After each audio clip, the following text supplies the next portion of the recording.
From bureaus worldwide, this is FSN. It's the BBG, not the BBC. You're listening to the Richie Allen Radio Show, live from Salford in Greater Manchester. And a very good afternoon to you. If you're listening in the UK, you could be anywhere in the world right now. How you doing? It is the BBG, not the BBC. I am Richie Allen. Welcome to the programme. It is Tuesday, March 31st, 2020. And as promised, we're going to have a chat to you and me today about the coronavirus lockdown, not just here in the UK, but wherever it happens to be affecting you around the world. So I do expect to hear from you. I will open the lines at around about 5:30 UK time. That's about a half an hour from now. Before that, we'll have a rundown of the coronavirus latest. We'll be listening to one or two voices, hearing one or two opinions. You can tweet at the programme, of course. It's at Richie Allen Show on Twitter. I love to hear from you. If you don't want to phone me, you can send a comment through Twitter and I will read them out as we go along. Alrighty then. Good to be with you as always. Thanks for choosing Europe's most listened to independent radio show. Let's do it.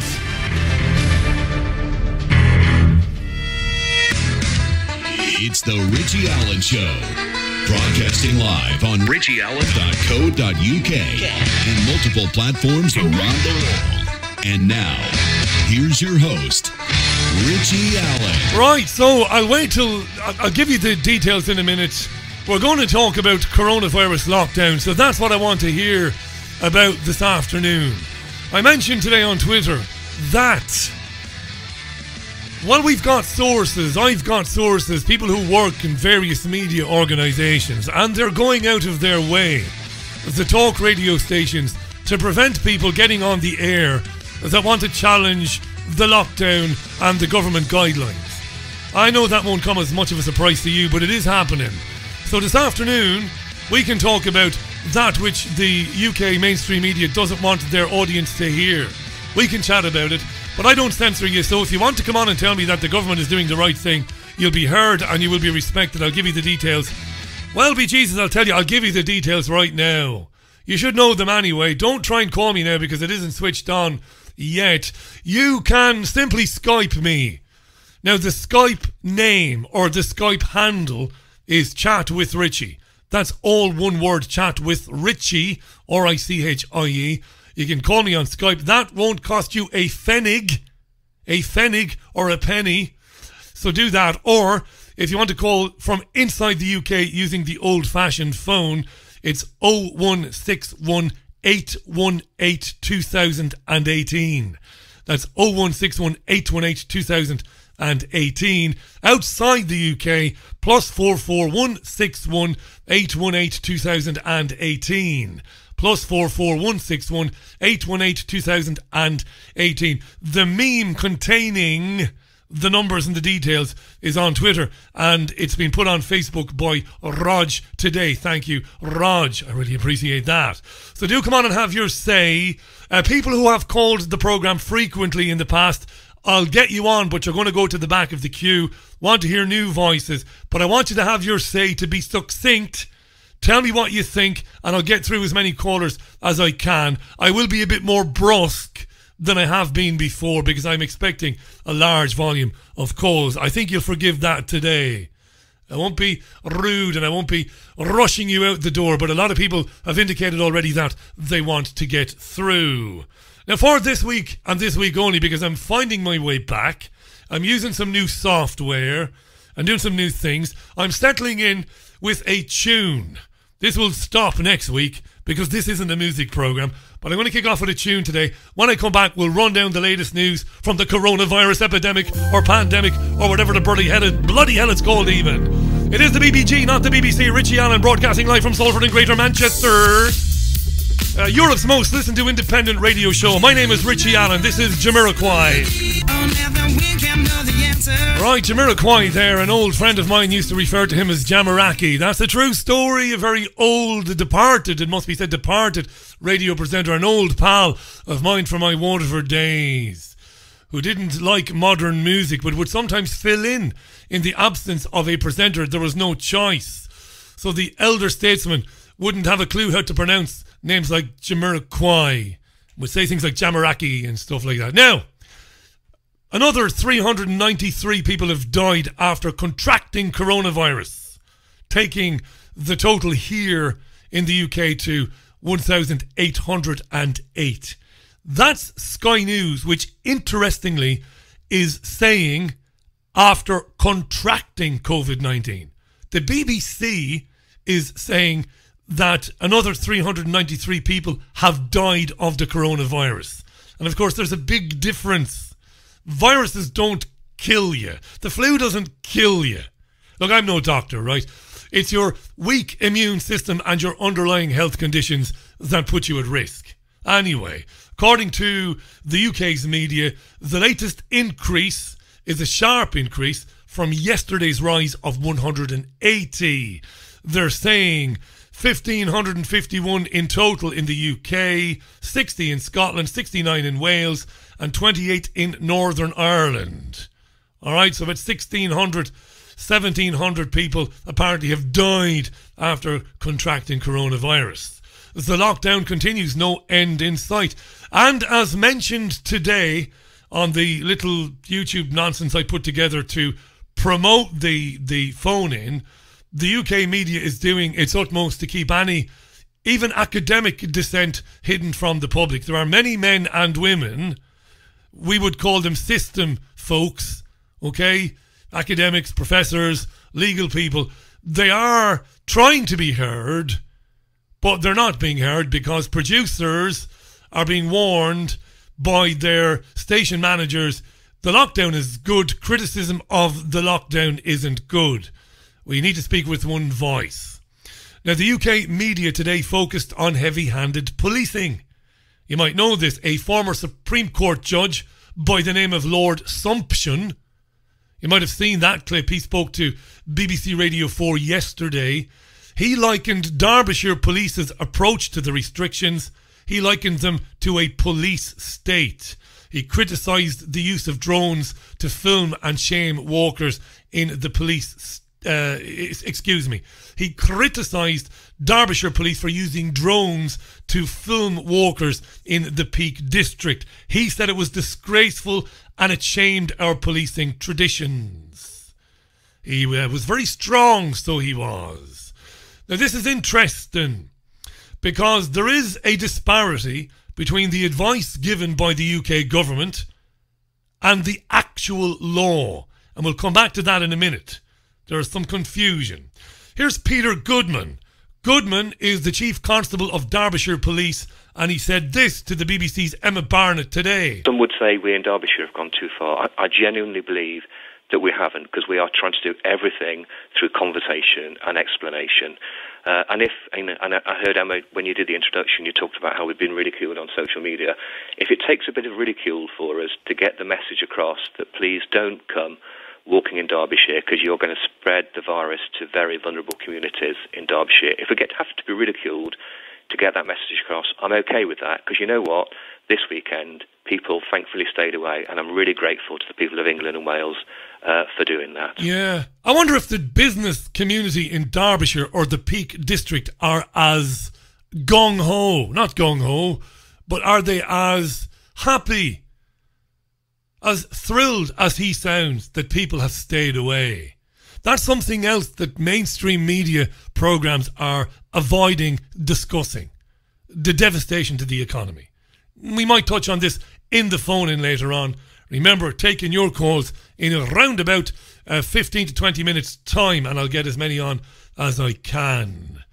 Cavalier approach to business there. But anyway. Chief constables were everywhere today. Here's Dave Thompson. Dave. He's the Chief Constable of West Midlands Police, and he was on Talk Radio. I think on Monday, the Prime Minister asked the country to follow some guidance that was unprecedented, and the police service didn't have any powers to enforce any of that until Friday, and officers around the country went out doing the time-honoured, sensible thing of giving people advice. And I think that's what's been going on generally across the board since Friday. There are millions of interactions that have happened around this. And here, where I police in the West Midlands, we police 3 million people. We have used the powers of enforcement twice. Now, we've done that because actually here's the real credit, the public are following this. You know, I'm out today in Northfield in Birmingham with my staff, and, you know, I haven't seen a single example in 2 hours of people breaching these rules on being out on the street. So the trouble is, though, this is quite tricky for the police.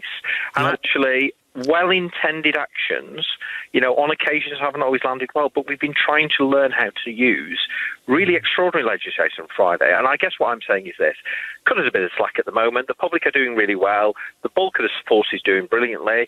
Get behind us, because my cops don't have the choice to stay at home. They have to be out in communities. And it's a time to back the police. Yeah, of course, we've got broad shoulders to take a bit of criticism, but we're turning this into a bit of a frenzy today. I think we just all need to calm down a little bit. No, we don't need to calm down a little bit. It needs to be communicated to the people.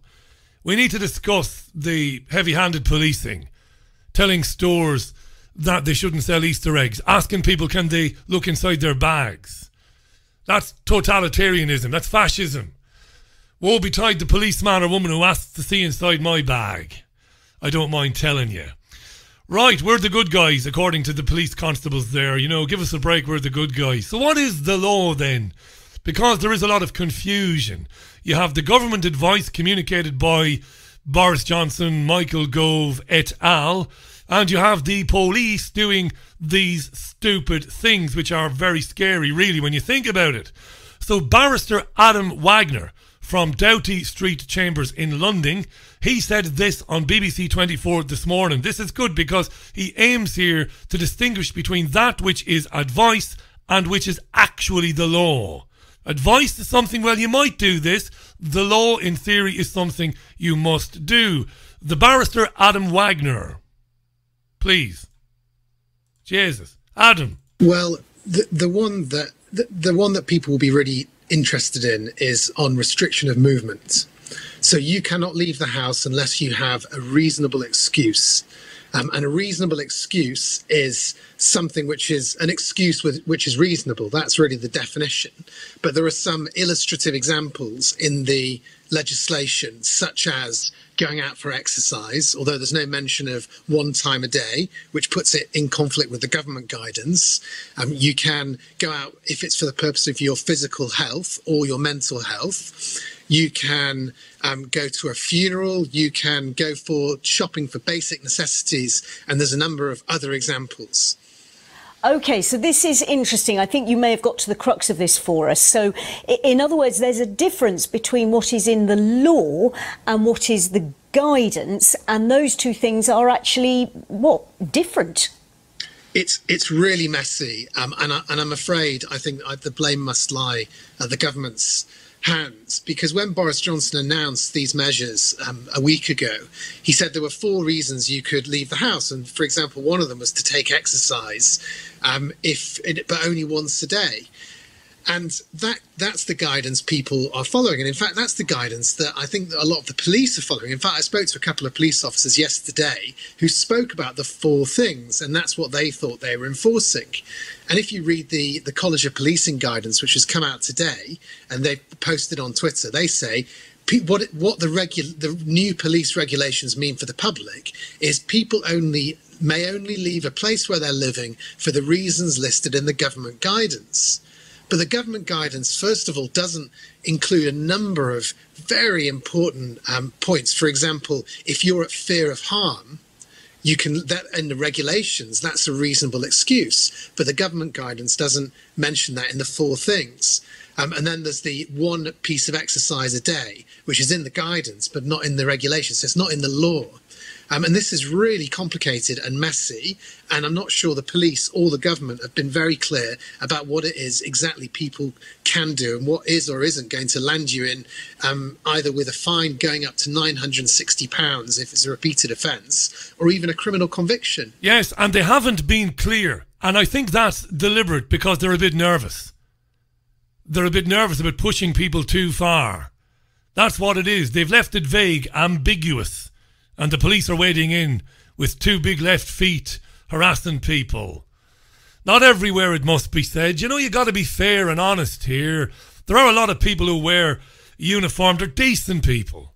They got into the police. They went to the academy because they wanted to do some good. They are community-minded people. Not all of them. are morons. But the morons are being highlighted, I suppose, today and yesterday because of what's been going on. Let's move on. What are we? 20 minutes nearly to... 20 minutes past 5. So liberties are being taken by policemen and women. Liberties are being taken, but not supported by legislation. The public is basically blind to that fact. You know, the average Josephine or Joseph Soap, such people exist, don't know. So when they're stopped by a policeman or woman, they get a bit nervous. They don't know these things. If a policeman asks to look inside your shopping bag, please be very polite. Don't insult people. And say, no, you may not. Good day to you, madam, or sir, depending on who it is. And walk on. Walk on. Things get even more bizarre by the day, dear listener. You know the UK media presenters are cheerleading the lockdown, which is a prison term, by the way. They love words, the elite, the hidden hand, whatever they are. The lizard people. They love words. Lockdown. They call it lockdown. Now, you and I would have heard the term lockdown about prisons. Lockdown. Lockdown. It's a very oppressive word. And the UK media is cheerleading it. And the head cheerleader is Sky News' Ginger Ninja Kay Burley. But Kay Burley has competition now from fellow Ginger and fellow Sky presenter Sarah Jane Mee. Kay's got a pretender to the throne. Sarah Jane Mee presenting her show from home today over Skype. National news. This is mad, I tell you. All the programming. Sarah Jane Mee takes the blue ribbon this week for propagandising. And she blows Kay Burley out of the water. This is one of the most bizarre segments on a national news programme that I have ever heard. You do tend towards the melodramatic there, Richie. Listen, I know I do, right? But this is the craziest thing I've heard for a long time. She's introducing a segment after the news, and it's just mad. Nothing would give you a clue as to what you're going to hear next. Sarah Jane Mee. Hello and welcome to Sky News. We're talking about isolation this afternoon. We're now 7 days in to the UK-wide government lockdown of... And she's isolated at home. 3 weeks, and we hear that could be extended, the government monitoring the situation all the time. Many of you will have been self-isolating for 7 to 14 days if you have symptoms, and all of us are staying at home to save lives, practicing social distancing and only leaving the house to do essential work or carry out essential tasks. It's tough for many people. We need to reframe our way of thinking We need to reframe our way of thinking, says Sarah. In this new way of living. New way of living. Part of that is realising we're not stuck at home. We're actually safe at home. We're not stuck at home. We're safe at home, she says. My next guest is... Her next guest? Is Terry Waite. He has been thinking about this a lot recently. Terry Waite, of course, a hostage back in the 80s for nearly 5 years. And he's going to tell us this afternoon... She's bringing 80s hostage Terry Waite on to talk about isolation. Well, he's going to share his thoughts on isolation, what he learned, what we can take from it. And he's actually isolating at the moment at his home in Suffolk. Terry, good afternoon to you. Terry, good afternoon. What kind of fuckery is this?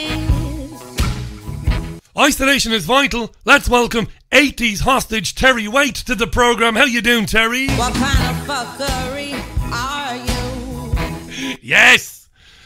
What was her first question to 80s hostage Terry Waite? Yours is an extreme example of isolation. Remind viewers what happened nearly 29 years ago now. Well, it is a long time ago. I was working in those days as a hostage negotiator. And I negotiated, well, way back with General Amin, with Revolutionary Guards, with Colonel Gaddafi. And when you do a dangerous job like that, you always know in the back of your mind something could go wrong. No, you failed, Terry. First rule of hostage negotiator school is don't get fucking taken hostage yourself. Right. And in my case, it did go wrong in Beirut. And I found myself in captivity. First of all, in an underground cell, which was beneath a car park, a tiled cell. And then later on, in a bombed-out building, in the upper floors of a bombed-out building, I slept on the floor. I had no books or papers for almost 4 years. Oh, Jesus wept, Terry. You've been dining out on that story now since Madonna was a virgin touch for the very first time. Parkinson, Michael Aspel, Terry Wogan, Gay Byrne. You're still flogging this fucking story. 40 years later. You got a fright, you got taken hostage. We know. Back to Sarah. Sarah? Yeah, 1,736 days you were on your own. And as you mentioned, you were blindfolded for a lot of that time. So for around 4.5 years, you didn't actually see another person. Mentally, how did you deal with that? Well, the first thing you have to do... Bear in mind now, isolation is important for all of us. And she's bringing 80s hostage Terry Waite onto the programme to help us understand how to deal with isolation. Is to come to terms with anger in my case. And many people at the moment will be at home, and there are many people who'll be deeply worried because they'll be worried about their jobs, they'll be worried about the future, they'll be worried about the family. Very, very understandable, and I have my sympathy. And I was worried. I was worried about my own family. I was worried about my own situation. Would I live? Because, eventually I was tortured. He was tortured, he says. Not severely, but... Not severely? But bad enough, I can tell you. And I did have a mock execution. And so I had to come to terms with that, those extreme feelings. I give him a bit of credit now. He's a hard bastard, obviously. He said he was tortured not very severely, except for a mock execution. If I was mock executed by a load of guys in Balaclava in Beirut, I'd be making a little wee-wee in my undercrackers, dear listener.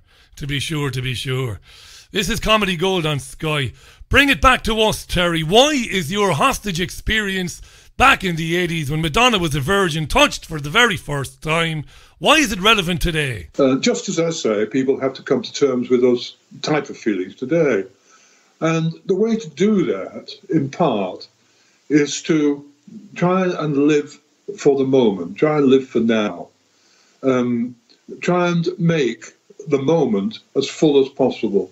Now, how do you do that in captivity when you've no books, you've no papers, you've nothing? Well, I had to do that by mentally adjusting to the situation, saying there is little or nothing I can do to change this, but I can hold on to the fact that I have life now, not tomorrow, I have it now, and I'm going to live it as fully as possible. I began to write in my head, I began to use my mental capacity in a way and extend that. And that was a way of just surviving. And as I say, there will be many people who are deeply afraid and deeply worried. Deeply afraid and worried. Give us some hope, Terry. Deeply worried at the moment. Come on, son. Well, somehow remember that this virus will be defeated. Yes. There will be a life after that. Please God. And, things do have a habit of turning out well if we want to work for them. For the majority of us, it will be fine. How dare you feckin' whinge about your isolation when you think about what Terry Waite went through. But everything is going to be fine. Welcome to the Richie Allen Radio Show. Are you well? Let me give you the contact details for the phone in, because I'm going to open Skype and the phone in about 2 minutes. I want to reiterate, there are people whom have tried to get through and have gotten through in the past, voices that we've heard. Although we've been very good, we normally do get a lot, mostly first-time callers. But I want people to phone in who haven't phoned in before. Skype chat with Richie. That's the Skype line, or the Skype name, right? Chat with Richie, C-H-A-T with R-I-C-H-I-E. Chat with Richie, all one word. But if you're calling from inside the UK, if you don't have Skype, you can phone 0161 818 2018. That's 0161 818 2018. That's if you're calling from inside the UK. Outside the UK, it is +44 161 818 2018. And I look forward to hearing from you today. Welcome to the Richie Allen Radio Show. The Lightning Seeds on the Richie Allen Radio Show, live from Salford in Greater Manchester. 29 minutes to the top of the hour. It is the BBG, not the BBC. Tuesday's programme, March 31st, April Fool's Day tomorrow. I did have a tweet from a young woman who says she's a nurse or says she works in a hospital, and her tweet said that the hospital was deserted. I sent her a PM and I invited her to come on with me. So that might happen, I have no idea. Straight to the phones. And don't panic, I will get through your calls. I will ask you, and everybody calling today, make your point on coronavirus, on the lockdown. I'm looking forward to getting through as many as we can. First up is caller. Welcome to the programme. Who am I speaking to? Hi, Richie. It's Polly from Merseyside. We've not heard from you, Polly, for ages. It must be a couple of years anyway. How are you? It is. I'm all right. I was a carer for my dad and he passed away. So, you know, I'm just getting myself back together again. All right, Paul. I'm sorry to hear that. I remember you talking about your dad. Yeah. What are you making of what we're about a week into this lockdown now. Okay. What do you think of what you've been witnessing? How are you feeling about all of this? Right. I'm okay. I'm taking lots of homeopathic remedies and flower essences to calm myself down, which are really good. We are where we are. They say there's a coronavirus. However, I don't know anyone who knows anyone who knows anyone who knows anyone that's got it. Yeah. Back in December, there was a flu virus in Liverpool, and I knew a dozen people who were severely ill and bedridden and had coughs for about 8 weeks. Okay? So make what you want of that. Public Health have downgraded it 10 days ago, so why are we locked up? That's the other thing. And also, right, this for me is very personal, what I'm going to say now. We have a monarch who rules our country, allegedly, who's not being seen, right? And when she was 21, she made a declaration to the people of the Commonwealth that for her whole life, no matter how long or short it would be, that it would be in service to us. So they're not being in service to us now, are they? People are struggling financially. And, you know, she needs to open her purse, doesn't she? I'm very interested in what... listen, I have... You know, I've got opinions on royal families and on monarchs, so I'll leave my opinion out of it for now. I have respect for other people's opinions, Polly. I'm very interested in what you said there about people being very ill around Christmas. Now, this is not about me. I hate bloody talking about me and being ill. But I still don't know. I don't know what happened to me, you see. Because the local doctors I saw, I went to see a private doctor eventually. Not very good. But I was rotten over Christmas. With the same thing, with the lung, with the chest, the whole lot. And I'm beginning to think that this has been around since the beginning of the winter, and I'm beginning to think it is a very kind of virulent strain of the flu, and that what we're seeing, you know, is a gross exaggeration of that. And like you, Polly, I'm not saying that people aren't ill and in hospital. They probably are. I don't know, but I also don't know anybody who's been taken ill with coronavirus. Now, after that one in December, my niece had it. She got it on the 10th of December. She was in bed for weeks. She was so ill. She only got rid of the cough 3 weeks ago.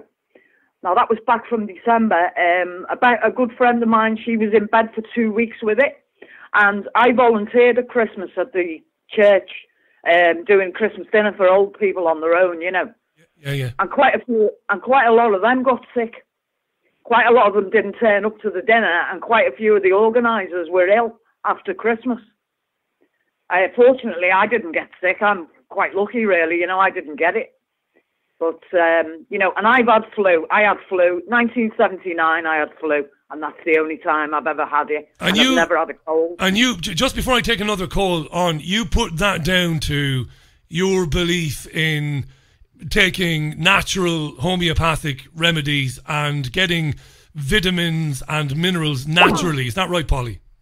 Well, I think when I had that flu in 79, I also had scarlet fever. And I think I've got lifelong immunity because I've never had a cold or anything since. Wow. And I'm 56 now. So that's a good going, you know, 40-odd years without a cold or anything. But, yeah, I do use, I've used a lot of homeopathic stuff. I've used Staphylococcus aureus, which is brilliant for anger. I've been using Mimulus flower essence, which is excellent for fear. I've been using another one called Ignatia, which is for grief, because people are going to be full of grief at the moment, and the worst thing you can do with grief, it goes straight to your lungs. And that's well known in the natural health world. And that's an interesting thing, because grief, of course, doesn't necessarily mean grieving for a person, a loved one. It could be grieving a change of circumstances, a change of life, or whatever. Polly, I mentioned earlier on, I'm going to try and move things on. I'm not being brusque. I know you'll call again in the near future. We'll have more of a time to have a chat, because I do enjoy having a chat with you, Polly. But I'm getting so many calls I want to get on. I know. Richie, it's great to hear from you. I'm so glad you're well. I was sending you healing, and, you're a hero. You're an angel. Not at all. Thanks very much, you Polly. Really are. Thanks all for the best. God you bless too, love. God bless. Bye. That was Polly there in Merseyside. How you doing, Polly? Or how you doing, Polly? Goodbye to Polly for now. Again, what I'm going to do is I'm going to get as many people as I possibly can on, so we'll move through. I've got somebody on Skype now. I think it might be Court. Is it Court? How you doing, Court? Or is it Kate? Is it Richie, Kate? It's Kate, actually. How you doing? How you doing? You see, Kate, I'm an Irishman, so when I see C-A-I-T, I think of the Irish pronunciation, which is Court, but you're Kate. Kate, how are you? Where are you calling from? I'm calling from Philadelphia, Richie, and actually my parents named me after the Gaelic name. We're Irish Catholic. So you're Irish Catholic living in Philadelphia. You're very welcome. What's life like for you, Kate, in Philadelphia today? Well, the city is locked down. There are still people out and about jogging. There are people who are, they're running errands, but most people are staying inside. My mom is in the hospital, and I myself have lupus, so I'm not taking much of a chance by going out too much. Just because I'm still a little scared. I'm not really sure what's going on. Kate, this is good. Let's stay with this, right? Because we hear a lot of independent media people, maybe me as well on this program, with very certain opinions. Listen, what do I know? For all I know, this could. I mean, I do believe there is a pretty nasty virus going around. Is that what you think? Do you think there's a pretty rotten strain of flu going around at the moment? How do you feel about that? Because if you look around the independent media, it's mostly people saying that it's all nonsense, it isn't happening. But I'm not sure about that. I think there is something going on. What do you think, Kate?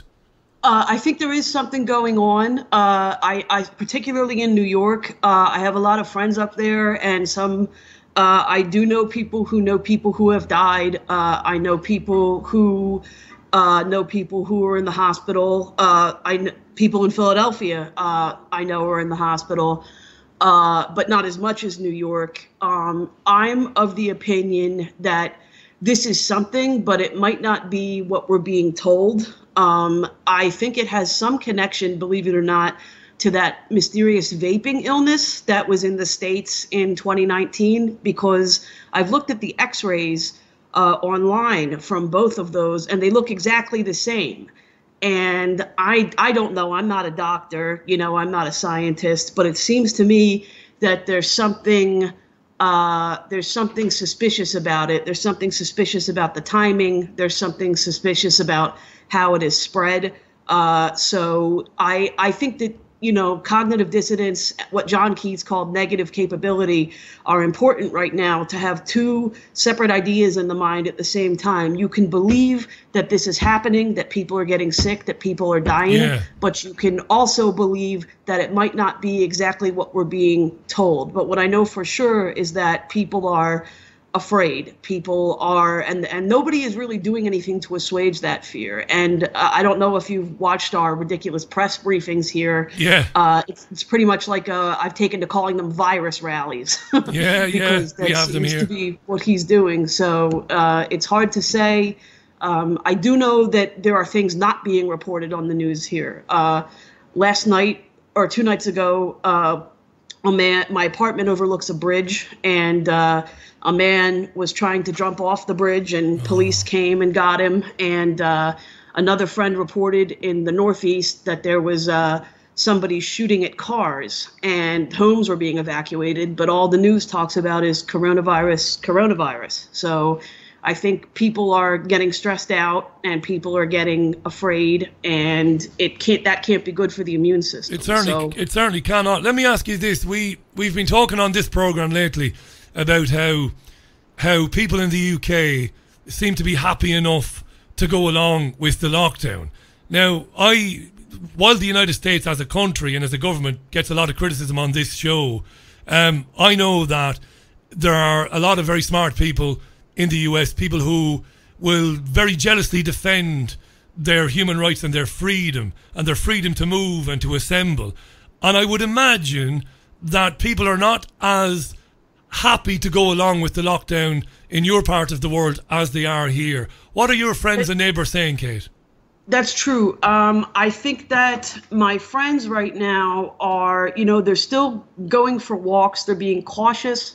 They're being, they are pretty much in line with the party line about it, that this is something very serious. This is something that is spreading, that social distancing is the only solution for. But this is also what they're doing is they're doing things like shutting down basketball courts.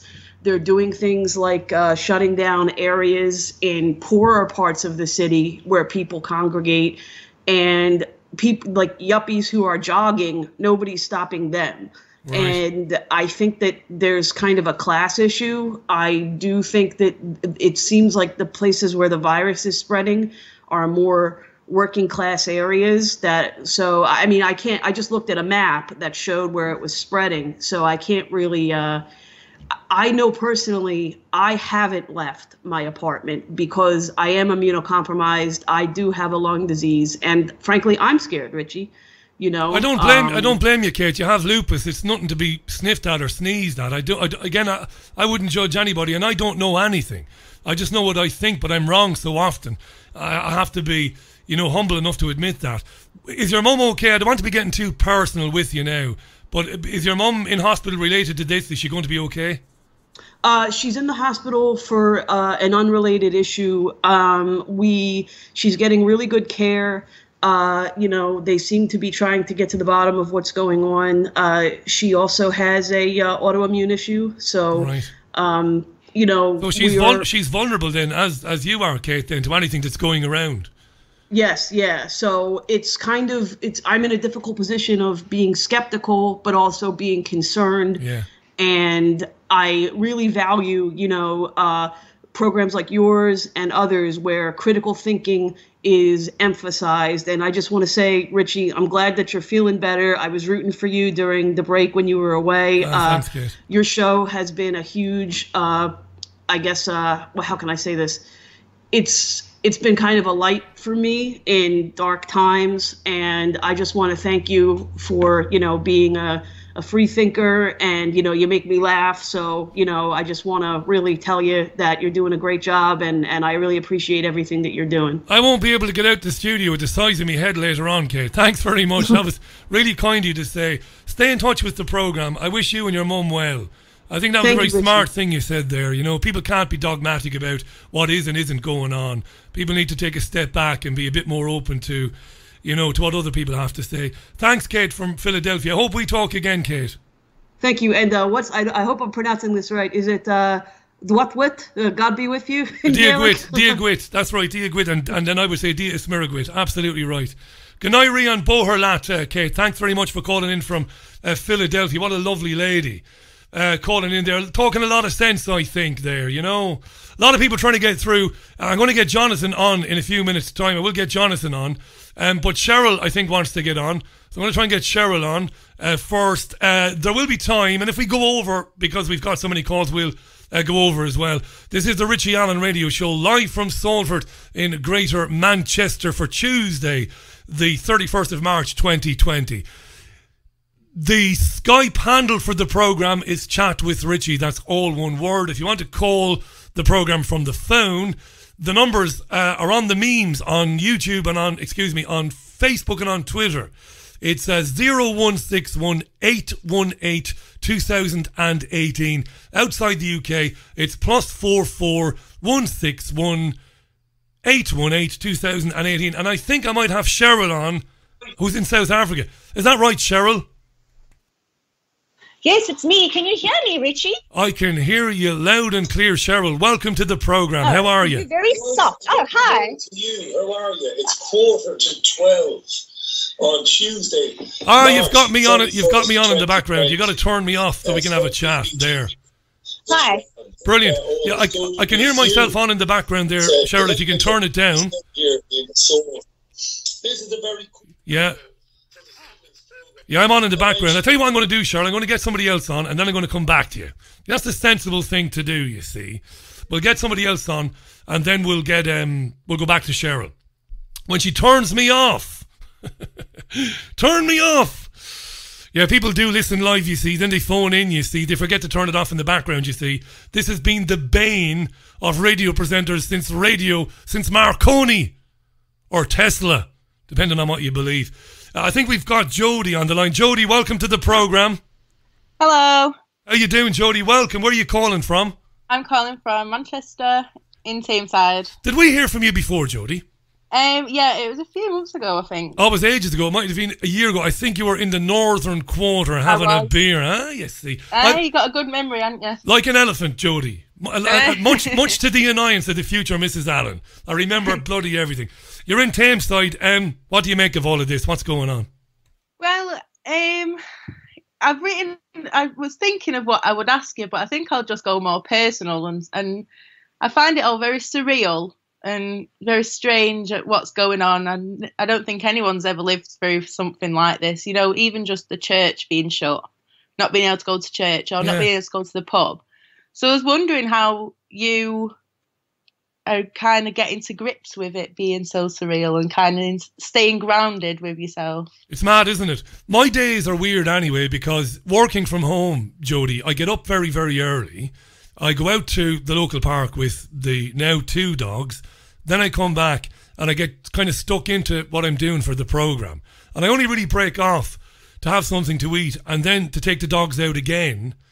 And I would have a run somewhere in between there as well, but I wouldn't see very many people. So I'm a bit of a recluse anyway. So it hasn't done a lot to me except going out to the shops is weird. And I'll be honest with you, Jody. Going running yesterday on the empty streets of Salford, it was a little bit like the opening scenes of the film 28 Days Later. It was very kind of post-apocalyptic. So it felt very weird. But for me, it's not really made a big change to me, so I don't know. But you're finding it weird, right?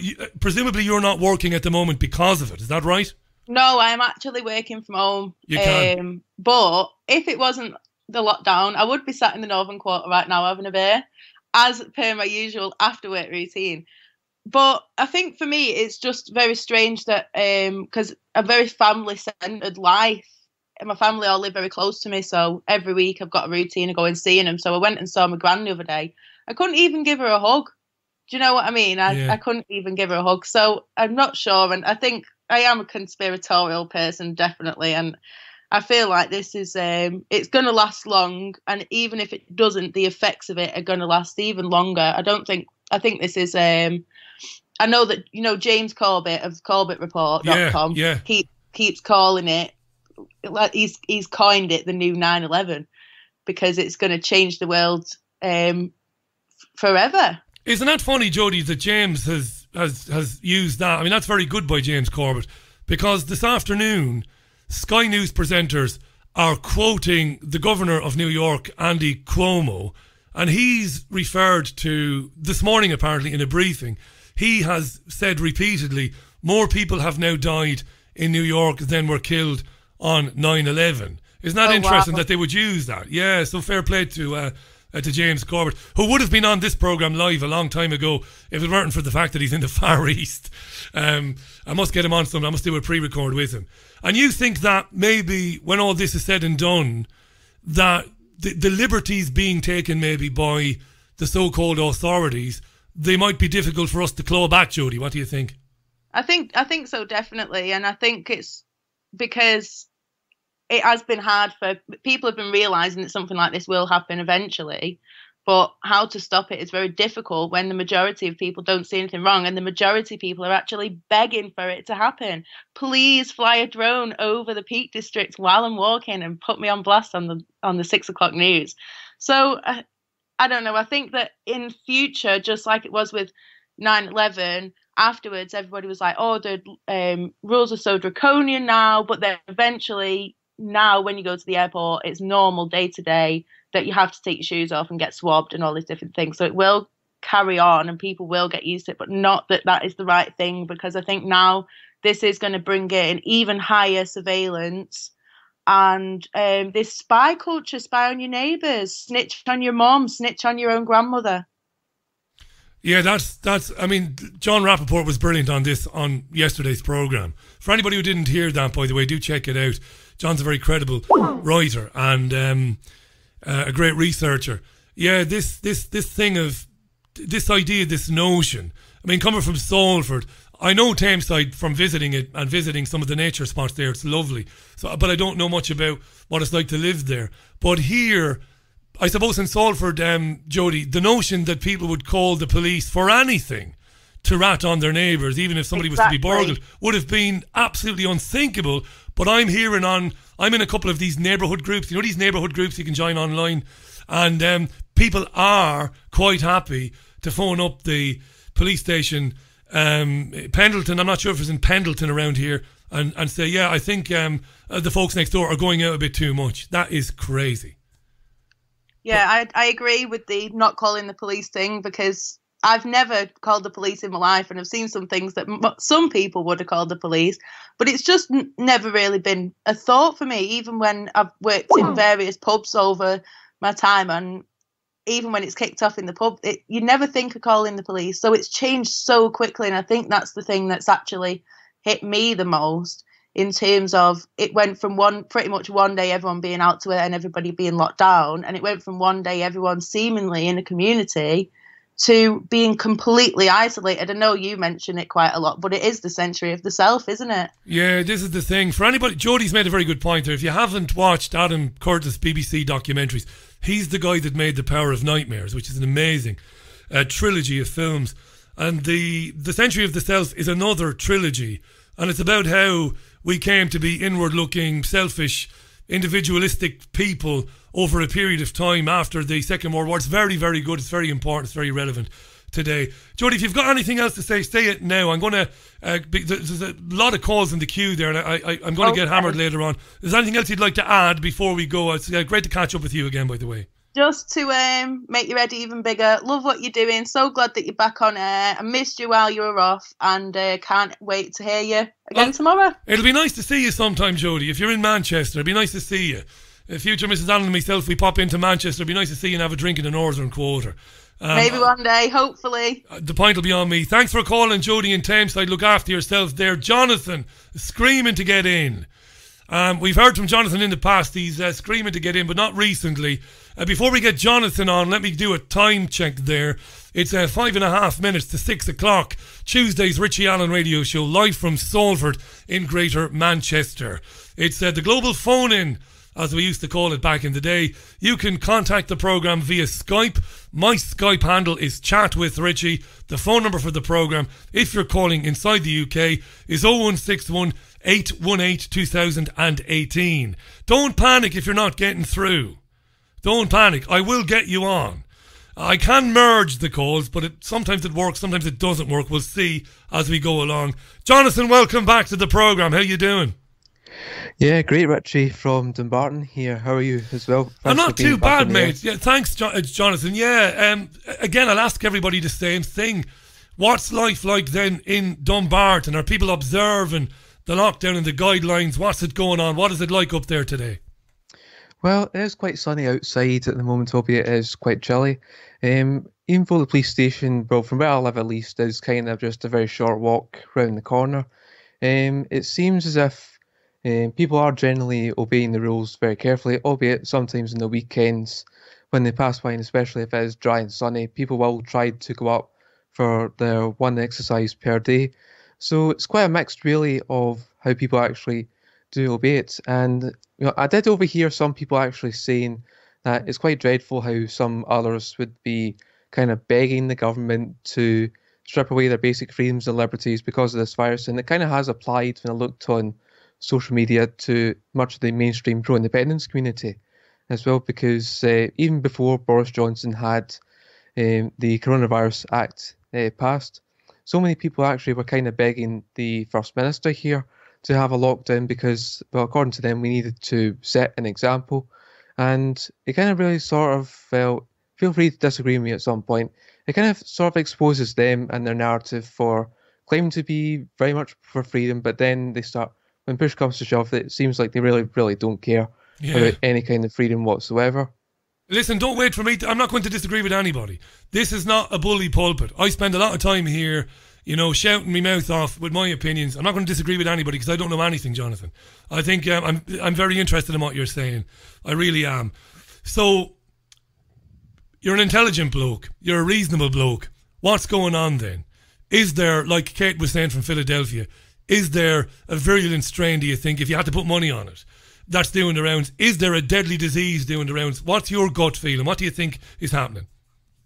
Well, we did have one person in the same area of Dumbarton where I live diagnosed with coronavirus, but it seems that's been it. Nothing else has been happening. Most of the time, even throughout the winter, there's always been the odd kind of flu and bug going around. I mean, I did have one several weeks ago where, this time it got to the point of having a really record bad chest infection where it became so bad I ended up having to use had to end up using hot water and steam to breathe in order to get it out. But it just really went away after 2 weeks, all because of the classic guidance of having a healthy diet. As far as I'm concerned with the spread of this thing going on, I don't think it's spreading as much here because people generally are generally following the guidance. But with regards to how people would actually want to perceive their freedoms and liberties being taken away, but again, I have to mention, not many seem to actually see what's happening. I mean, it's gotten so bad as well that, it seems that the bin collections have had to change as well. Nowadays, both the brown bin and also the blue bin collections have been cancelled. So now it's a weekly general waste collection. So basically all their, I can see coming down the road that some cases the ultra big recycling targets kind of just had to go through to basically be thrown out the window because, the way things are going, the council's having to use up resources to put their men in to actually get rid of the bin collections as well. So as many businesses have closed down as well, including even pubs as well. There is some concern from people saying that, if this goes on, the pubs are going to end up suffering. There's also going to be shops that suffer because they end up deeming to be non-essential. And it's interesting hearing from certain dog walkers as well. I'm not going to mention their names because I'd like to be polite and respectful and be respecting their anonymity.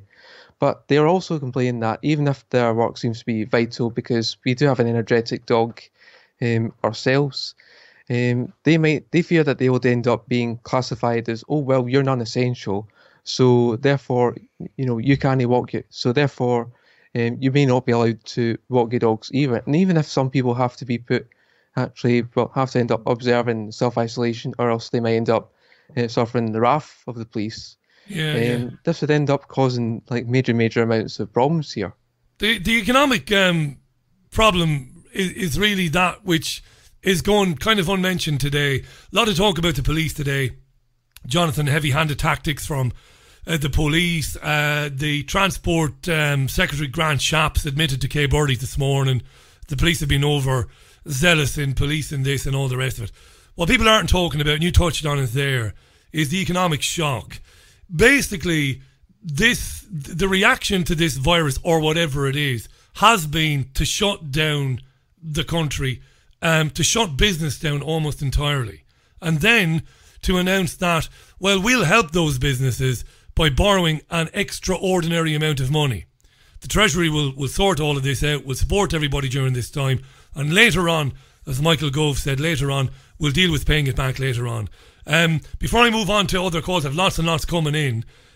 That must concern you, that. In the near future, we might see austerity measures introduced. We might see a reduction in vital public spending, which might make what George Osborne did back in 2010 look like, as I've said before, a walk in the park. What do you think?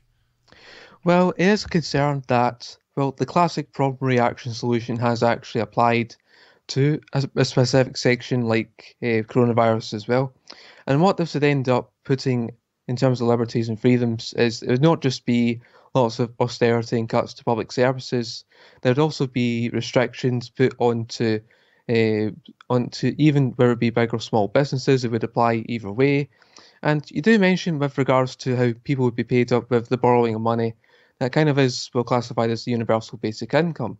And someone else I kind of know of, and he's a cool guy to hang out with, I met in Edinburgh a few months ago, called Anthony Samarov, has a book discussing universal basic income.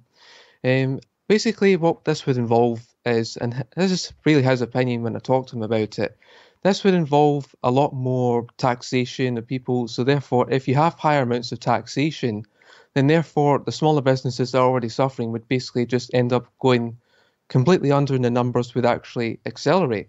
So, I mean, who knows? I mean, I did hear as well that Jamie Icke, the son of David Icke, ended up having been threatened with the police as well in South Derbyshire because he went to walk his dog in an empty field, and the police ended up just pulling into the car park with the cars, and they said, look, we're taking down your registration number, we're going to fine you next time we see you out and about with your registration plate and with your dog in the back seat.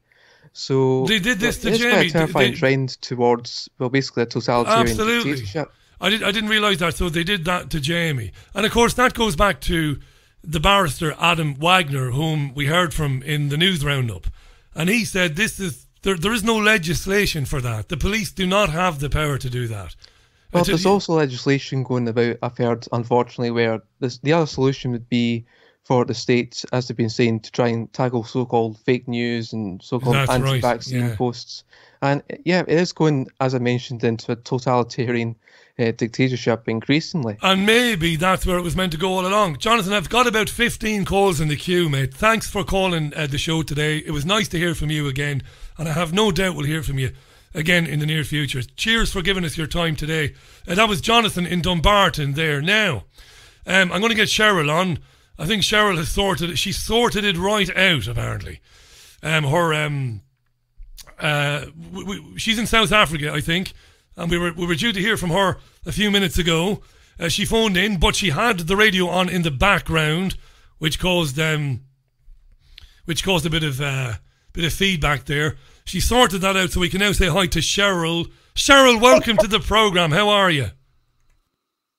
Hi, Richie.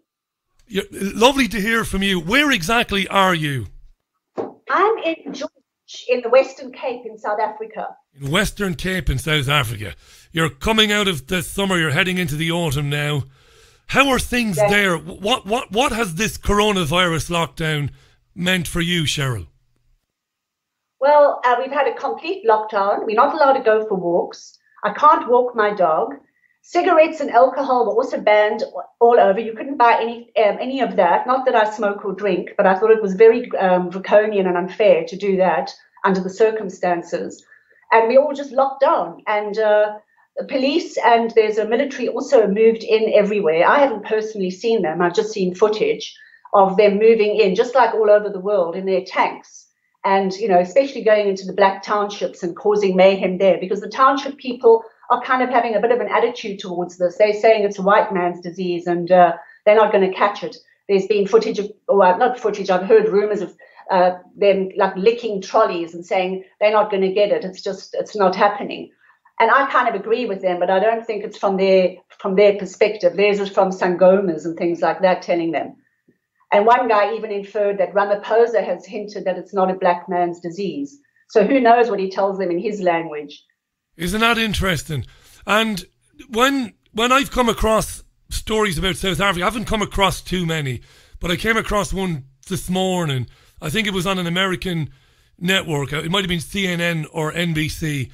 Apparently, the police in certain parts of South Africa, I mean, we're complaining today about Derbyshire police, you know, taking photographs of people. But I understand in parts of South Africa, the police are becoming very physical with people. Have you seen any of that, Cheryl?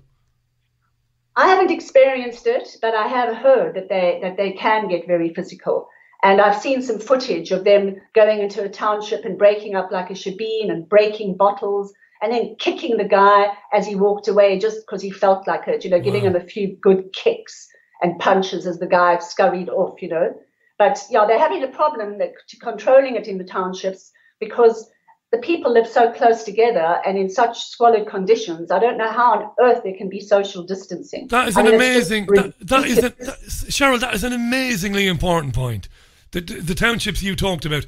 I've seen some photographs and some videos from certain parts of India where there is an enormous amount of people in a very small space. How can they possibly self-isolate or keep a 2 metre distance? It's ridiculous. It's to even suggest such a thing is lunacy. They are not going to be able to enforce it. And the blacks, in a way, I admire them because they just refuse to kowtow, and I kind of respect them for that. Sometimes they do ridiculous things when they do riot, and they're very destructive. But the fact that they take to the streets and bother to form a cohesive whole and go against the government, well, that I'm impressed about. There's a lot we could learn from them in that respect. Yeah, absolutely. What do you think then, Cheryl? We heard from Kate and from Jodie. We heard from quite a few people this afternoon. What do you think is happening with this? Are you concerned about the virus? Is there a virus? Is it very dangerous? Are we being told the truth about this? What's your gut feeling, your instinct on this? I think we are being told the biggest load of rubbish. I do not think viruses kill you. I've heard so many accounts from so many doctors and so many eminent virologists, in the last few weeks that viruses are dead tissue coming out of the cells in order to heal us. They're part of the cleaning process, the cleanup process, and part of the detoxification process. And to call it something that jumps on people and kills them is just ridiculous. I just can't actually believe the amount of people that are falling for this. And the same thing happening in England is happening here, where people are snitching on each other. I've got a little dog, and I refuse not to be able to take her for a walk. She's going absolutely mental. So I've got to get up early in the morning, like 5:30, and go for a sneaky walk around the street so that she could at least experience some outdoor life. I mean, I'm not worried that anything's going to jump on me and make me sick. And I know I'm not going to make anybody else sick. I think it's all a load of junk. I'm so angry. And the thing is, when you do know it's junk and you're being told that you can't go here and you can't go there and you can't do this and you can't do that, it's even more infuriating because it's all built on a load of hogwash. Yeah, you see, this is funny. I went to a supermarket this morning and I got there at 5 to 6. Now, if the future Mrs. Allen was listening, she would say I am a liar when I say that I'm not grumpy. Because I don't think I'm the most grumpy guy in the world, but she would say I am. Maybe I am a little bit. But when I'm out and about, I'm very courteous to people. I've never been anything other than polite. When I arrived at my supermarket this morning, at 10 minutes to 6, and I saw there were a few people there already, and they had all of the places mapped out with sticky tape, the 2 metre distance, I immediately, just like you, Cheryl, I immediately went into a bit of a temper, to be honest. I did. And I started cursing under my breath, I was like, F this and F that, Yeah, you just get that kind of look on your face, yeah. That sneery, contemptuous look, like, are you really falling for this? And they are. So that's my take on it. I don't think it exists. I think it's a big communist takeover. I think they're breaking down the economy. They want to take over the world. They want to crush all the small and large and medium businesses and just turn us into what David says is the Hunger Games. And that's what they're doing at the moment. But what is concerning, Richie, what I want to bring up is the fact that I've heard that about 42,000 people have actually died in Wuhan. I've just seen that now on some site that I follow, and I think she's fairly credible, Serene Christine. And she posted something about that, and I thought, well, if it's not a virus, then what is killing these people? And then I thought, perhaps they're using the virus as a cover because they're switching on 5G everywhere. And if they've got the coronavirus in full swing and everybody's believing in the virus, and they switch on 5G, which is basically a big live experiment, and people start falling dead, well, they'll just say, well, that's the virus. So that's what I think might be happening, because I'm a little concerned that people, might be dying, and that the they're building all these hospitals. And like you said this morning or yesterday about Manchester Arena becoming this giant hospital, would they really be going to all that trouble if they're not expecting deaths? And maybe these deaths are going to be related to 5G. Just a thought. And I have heard it, and I certainly do. First of all, I wouldn't dream of patronising you. I don't dismiss that at all or anything. I don't know. I have heard that from people. 5G. We've been lucky enough on the programme to hear from people like Chris Busby, who's a certifiable expert in the technology.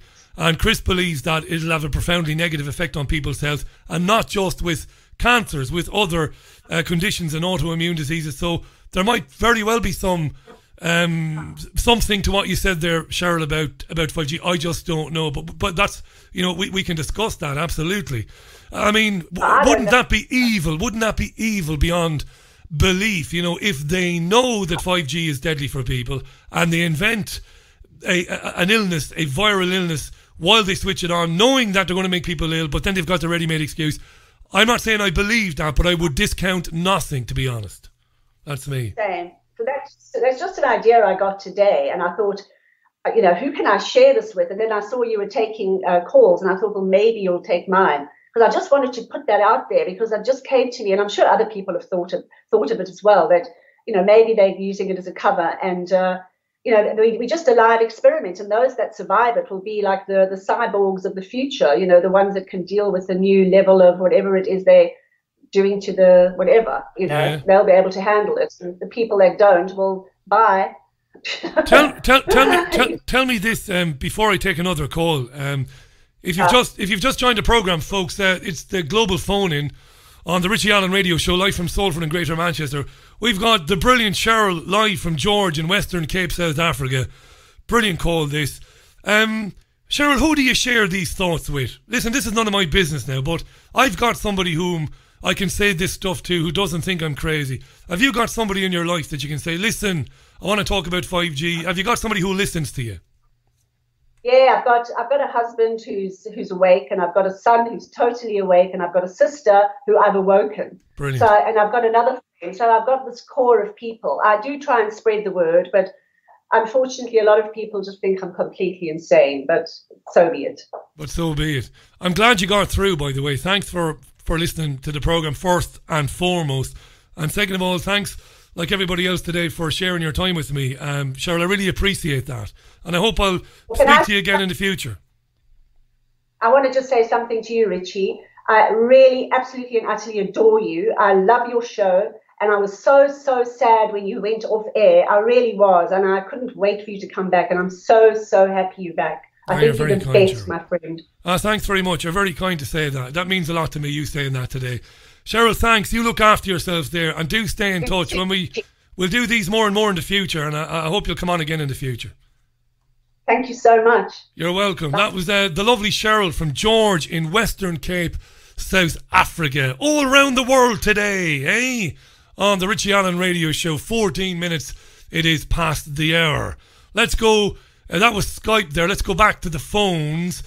Don't panic, by the way. I will get you on. I will, and I'm keeping a fairly good eye there on the queue on who's been trying to ring, and I'm taking the calls. I won't give you the contact details again. They are on the Twitter page. It's at Richie Allen Show on Twitter, and facebook.com/Richie Allen Show. There is a meme with the details. The Skype is Chat with Richie. Alrighty. Tuesday's programme. Caller, welcome to the programme. Who am I speaking with? It's Alan from Glasgow. Alan from Glasgow, welcome to the programme, mate. How you doing? Yeah, good, mate, good. Basically, mate, where do we start? About this virus, my thoughts on it. Alan, the floor is yours, my friend. What do you think? What's going on, do you think? I honestly think it's a big fucking psyop. Sorry for the language, Richie. Don't worry about the language here, my friend. You're all right. Go ahead. But I really think it's stemmed for the Wuhan thing. And if you look at what's happening in China, with the new currency. Have you heard about this? No, my friend. Educate me. I've not heard this at all, no. Well, I don't know if it's 100% true, but I looked today.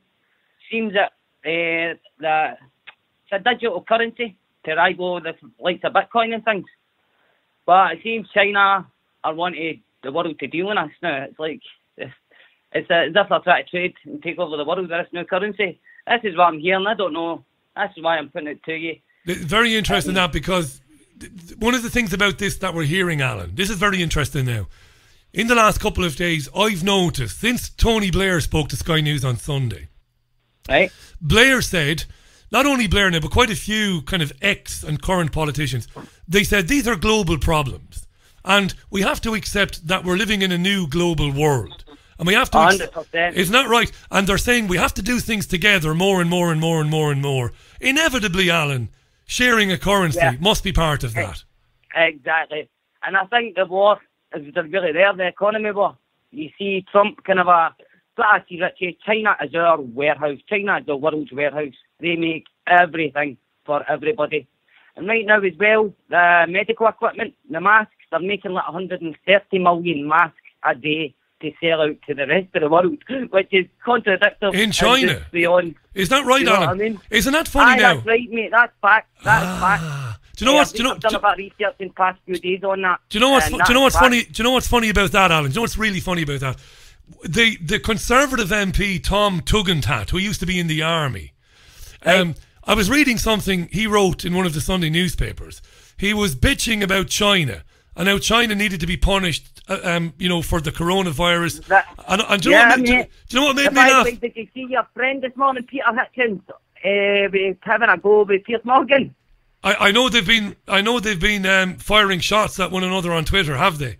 Today? No, he was live on Good Morning Britain this morning. I didn't see it. No. Oh, wow. You need to go and see it, mate. He got a good speech going.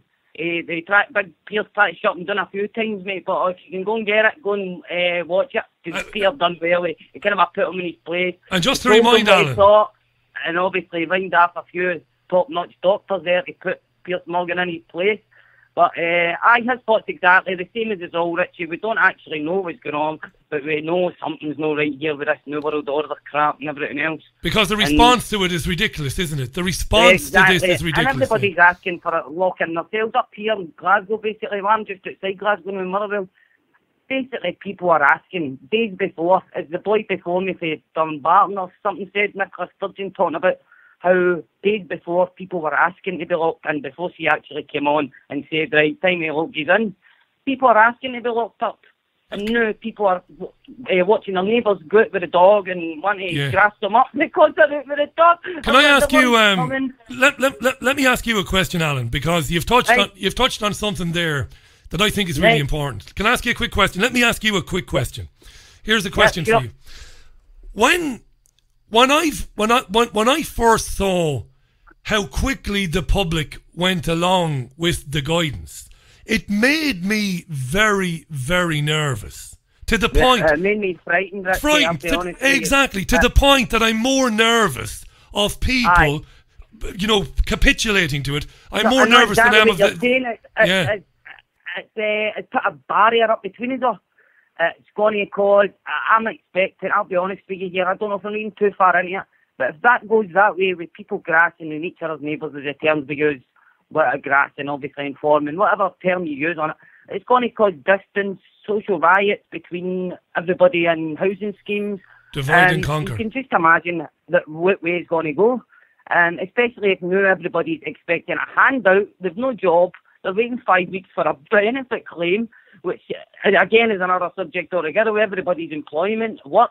What are they going to do when the money runs out? And then you've got the middle-class folk who are laughing at everybody because they've stockpiled, and yet they've not got a future at all. So, again, mate, I'm for a scheme. I was born, I'm not much myself here. You know what I mean? I was born in these schemes, and it's people like myself that are opening their minds up to all this.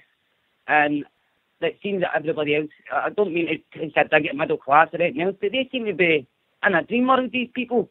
They don't accept anything that's going on that we're speaking about. It's just, they've not got an ear for this at all. They think we are crazy, you know? I wonder... That's what I'm saying, and that's the neighbours that frighten me, but you're touching on there. These kind of ones that are out there and they're controlling themselves. That's what they're doing with a simple message that's broadcast days before by a lying bastard. Or I can't but you know what I'm saying? I do, mate, yeah. Who'd have believed that people in Glasgow, a great socialist city, a great revolutionary city, a great trade unionist city. Exactly. Who'd have believed that people would so easily be taken in as they have been? Same in Manchester, same in Belfast, same in Dublin. Incredible, isn't it? And they're asking for it, and it's your neck of the Dublin Ireland, but it seems it's a bit stricter than it. Obviously, he's that what do you call him, the Tossack or something, the Prime Minister guy. The Taoiseach Leo Varadkar, He's come on last week telling you there's real law in now, so you're going to you're going to jail for this now, mate, and that's the thing. And there's another one as well, touch on these laws that last for 2 years now, this coronavirus laws. If I'm speaking to you in the street, now remember, bear in mind now, none of you can gather, social gather, so we can't protest in the future, right? So we're going to be deemed whatever mad cases. This mental health fact they brought in is to wipe us off the streets, people like us. I think that they just grab us up and go, right, he's a nutcase, he's voicing too much opinion. There you go. You know what I'm saying here, Richie? And that's the biggest thing out here that people are picking up on. That is hugely important. These laws, mate. Alan, you touched on something hugely important there. The whole mental health aspect of this and the discussion, because I've seen it. I listened to a lot of talk radio during the day. I'm actually scared to write on Facebook now because I think, look, we're listening to yourself in the past. Last year, the girl got a knock on the door for, remember, something she wrote on Twitter or something like that.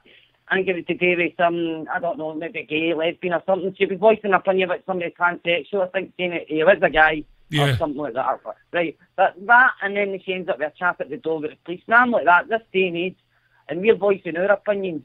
We get branded mental. That's what I'm thinking may happen next. And you might be sectioned for it. We're giving them the information ourselves. Alan, I'll tell you, I'm going to move on. I've got calls coming in from Ireland and elsewhere. Thanks so much for calling in, mate. Thanks for having us. Alan, anytime. I loved having you on today. Thanks for calling the programme. That was Alan, lovely guy there, calling in from Glasgow. Amazing stuff, this. Calls from all over the world. 23 minutes past the hour. This is the Richie Allen Radio Show, live from Salford and Greater Manchester. I know I told you that already. I'll tell you again. We're off to Dunleary in a minute. There are mobile phone calls coming in as well. I will get to them because we've got plenty of time. I'm going to go till 7 o'clock. But before we do that, let's get Jerry on to get the Irish perspective, because as Alan just intimated there, Alan in Glasgow, he made a very good point. What we are seeing here in the UK, the problems we're seeing, the heavy-handedness of the police, the lockdown, the restrictions are seemingly more severe in Ireland. Let's welcome Jerry to the programme, who's in Dunleary. Jerry, welcome to the programme. How are you? And you got to turn me off. Gahanawa ar fad. Agus tú féin, Macora. Tá agus tá mé an seo agus tá mé a bit lonely. Well, I can imagine you're a bit lonely. Alan said in Glasgow it's a bit worse in Ireland. What's the story? You're in Dunleary, so you're a stone's throw from the capital. Give us a flavour of what it's like there.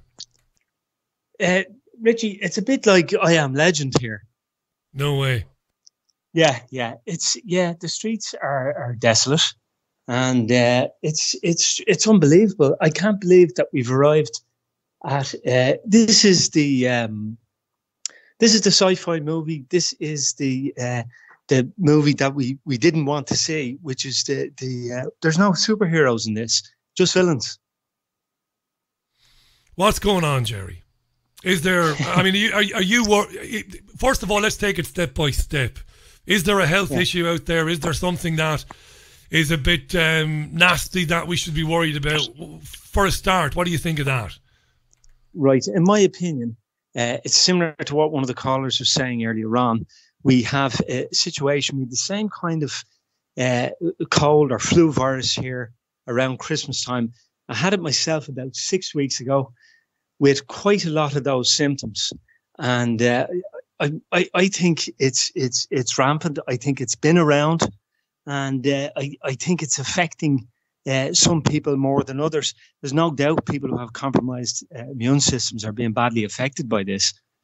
But I I can't believe it's what they say it is.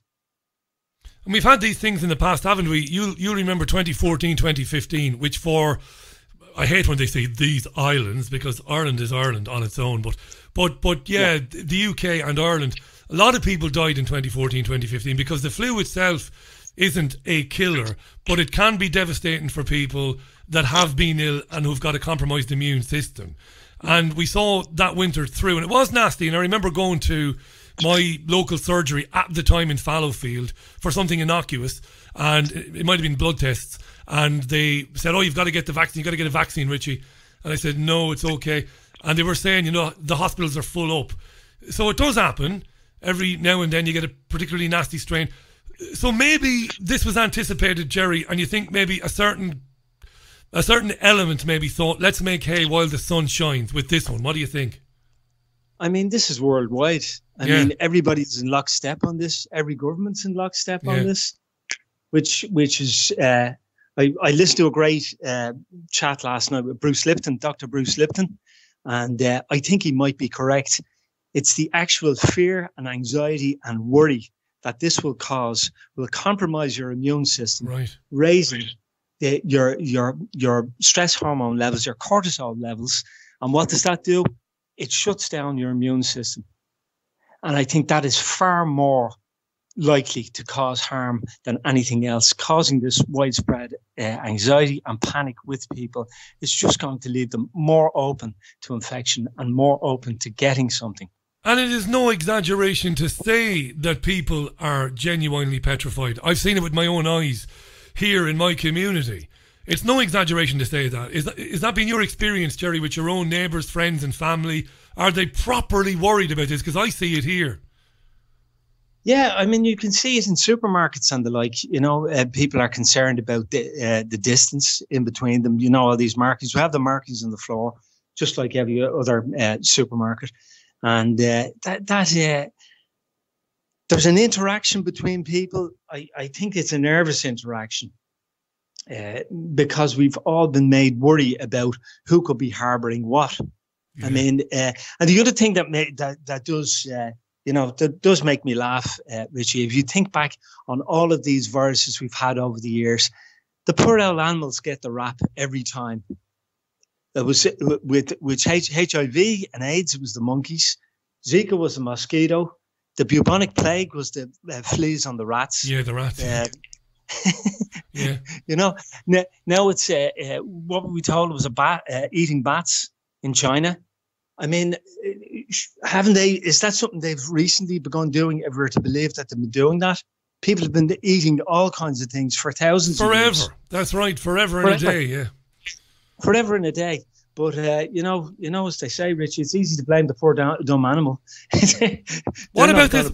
What about this idea? It wasn't us. That's a very, very good point. That, and John Rappaport made a very good point last night speaking to me. John said, I'm paraphrasing him now, but he said this is a gift to the so-called elites and their puppet politicians, because in the future they can do what they've done today. They can wreck the economy, plunge millions of people into unimaginable poverty, but they can finally put their hands up and say, you can't blame us, it wasn't me, we're only doing what we can, it's the virus, goddammit. It's a boon, it's a gift to those that will control us, isn't it? It's the virus. It's an absolute giveaway, this is, and just as a matter of pure coincidence, the economies are falling like a row of dominoes. So it's a giveaway, and I for one don't believe in coincidence. You're an Irishman, I'm an Irishman. My great friend Jean Ann in Connemara is an Irish woman and a patriot, and knows her history as you do. Very proud of our revolutionaries and how they held off every invader that ever tried to take the country over. Do you think they'd be turning in their graves now at the way the people of Ireland have capitulated, not just to this, but to the European Union? Is there anything left of the Irish revolutionary spirit, the rebel? Is there anything left of that at all, Jerry? It's in you. I certainly hope so, Richie, because in the same sense, I've looked around in the last few years. I've looked at our politicians and I've said to myself, well, do a couple of you guys, would you have a problem marching into the GPO, shutting yourself up there, knowing that you were going to a certain death to die for your country? Would you do it? Yeah. No, I can't see that. I can't see that kind of commitment. And remember, even us speaking along these lines, talking about the past like that, Republican is a thing to be proud of. It doesn't belong to one section or one people. This was our history. This was our story, and it belongs to all. It belongs to all Irish people. We should remember. We should remember that spirit was there, and I hope it resurfaces again. Brilliant to hear from you, Jerry, mate. Thanks for calling today. I really appreciate that. I'm going to take a few more calls, get as many as I possibly can in. Important to get that point of view and that perspective. Now, if you've got something else to say, I'll give you that time, Jerry. Go ahead, and then I'll move on. Go ahead. Just 1 second, Rich. Just want to say I've been listening to you over the years, and you make me proud to be Irish. You're out flying the flag there, mate, and you're outspoken, and you're saying the things that others are afraid to say. So, keep flying the flag. You're a gent for saying that, Jerry. Thanks very much. Slán Tommy Macora. Girls Mila Malgo, Jerry. Thanks a lot. Speak again. Bye for now. Lovely to hear from Jerry there in Dunleary in Ireland, a fellow Irishman there, talking about the response in Ireland to this crisis, whether manufactured or not. Now, I've got Martin trying to get in. Martin, I'll get on to you in a minute, so don't panic. Martin is on Skype. I'll come to you, Martin, in a few minutes' time. I've got some mobile phone calls coming in as well, and I am taking them in the order they're coming in. 27 and a half minutes to the top of the hour. Back to the phone line. Caller, welcome to the programme. Who am I speaking with? Hi, Richie. My name's Chris. How you doing, Chris? Where are you calling from, mate? I'm calling from Basingstoke in Hampshire. You're in Basingstoke in Hampshire. Chris, what's going on, mate? The floor is yours. What do you think is happening? Richie, I've just joined your show. My son's in Spain and highly recommended you. If this has already been said before, then I apologise because I didn't hear it, okay? What I'm calling for is I work for a very, very well-known charity called Samaritans. Yes. And 6.5 million people a year, 6,500 people a year die from committing suicide. And that's not really talked about very much. But the way things are going, okay, we might lose the same amount of people to the coronavirus, but it seems to me that we're just panicking crazily. We're going around like headless chickens. Yeah. It's not a good opinion. I've really been slagged down for it. But it's, I've got a feeling I'm talking amongst people that I can express that opinion. You certainly are, Chris. Can I ask you this? Has the Samaritans, by the way, is an absolutely magnificent organisation. And it is magnificent, Chris. I used to do late night radio in Ireland. I would start at 1 o'clock in the morning and finish at 7 in the morning. I used to do the graveyard shift. And sometimes I would get phone calls from people that were really having a hard time with life. Yeah. And I would refer them to the Samaritans because you're brilliant, mate. You really are. And I'm not virtue signaling now. I mean that. You are absolutely brilliant. Oh, appreciate it. And your volunteers. I know you weren't. Listen, I know you were not, and I'm so glad you did call. Is the organisation coming under pressure now because people are so worried about what's happening that they're turning more and more to your organisation? Yeah, I think I was on duty the other night. Funnily enough, there weren't more calls than normal, which I was quite surprised at. Samaritans are about to set up a helpline for the NHS. So if I'm not self-isolating, but if I was, I could take calls from home on a special NHS line only for the NHS, only for doctors and nurses, which is great, and that's fantastic. But I just think that all this stuff about drones going over and telling people they can't walk their dogs on a wild moor, which isn't going to affect anybody at all. You can't drive to a place, which is, when you think about it, is daft because you're inside a car, so you're not spreading the virus. Yeah. I just think it's suddenly a police state, and it's like you said, nobody seems to be expressing this opinion. Everyone's saying it's fantastic and it's great. But I just really worry about it. During the Second World War, the Nazis had children reporting on their parents, and now we're we seem to be getting into the same situation. Maybe I'm panicking unnecessarily. No, I think you're not panicking. It's a very good point. It's very sinister. Sinister. That's the word. It's very sinister. Yeah, because we as human beings, we've never really behaved like that. We would have been very, traditionally as people, very reluctant to be, telling tales on people. And like your lady from Salford, from Manchester, saying that she wouldn't call the police. That's right. Think about it. It would have to be a murder before you get the police involved. You would try and deal with it yourself. Yeah. Are you worried about your son in Spain? You mentioned you've got a son in Spain because in Spain it seems to be bad. Yeah. What do you think? What's happening? Well, he's down near Malaga. He's really locked in. I mean, to the point that the police are really almost dragging people to the ground. Why are you out? You appear to be out. Well, I'm going to the supermarket. Well, can you prove that? They've really, really gone to town on it. And it seems to be going the same way here. I go out to go to Samaritans. I've got a letter of dispensation that I carry with me to say the bearer of this letter is allowed to be out at midnight. But it's people that don't have, because they've just gone stir crazy and have to get out. I think there's going to be social unrest here. I think there's going to be a couple of months of this and people are going to start rioting. I really do. They're going to say, I've had enough. I'm going to go out. And there's going to be riots. What do you think? Do you think that might happen? It might do. And it's interesting you say that. I know in Italy there have been some articles in the press saying that the Italian police and basically the government are worried that the Italians have had enough and that they're expecting some sort of response from the people, that the people are going to come out and say, look, we've had enough of this and there might be trouble. I wouldn't rule it out, Chris, because there's only so much of it that people can take, even if they are scared and even if the fear is genuine. At some point, they'll go stir crazy people. The streets here, what's it like in Basingstoke? It's deserted around here. It's okay. I'm about 5 miles outside. It's fine. There's loads of open space. There's a huge park nearby where I walk the dog, and there's other people walking their dogs, and there's people running, and there's no police as yet saying, why are you running? Why are you taking the dog out? Is that the second time you've taken the dog out today? There doesn't seem to be any of that at the moment.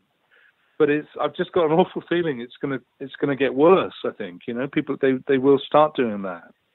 You'd like to think, Chris. Sorry to interrupt you. I'd like to think that there are still enough good men and women in the police and fire service that might put their hands up and say, "Well, Chief Superintendent, no, I'm not going to do that. I'm not going to be asking to see people shopping.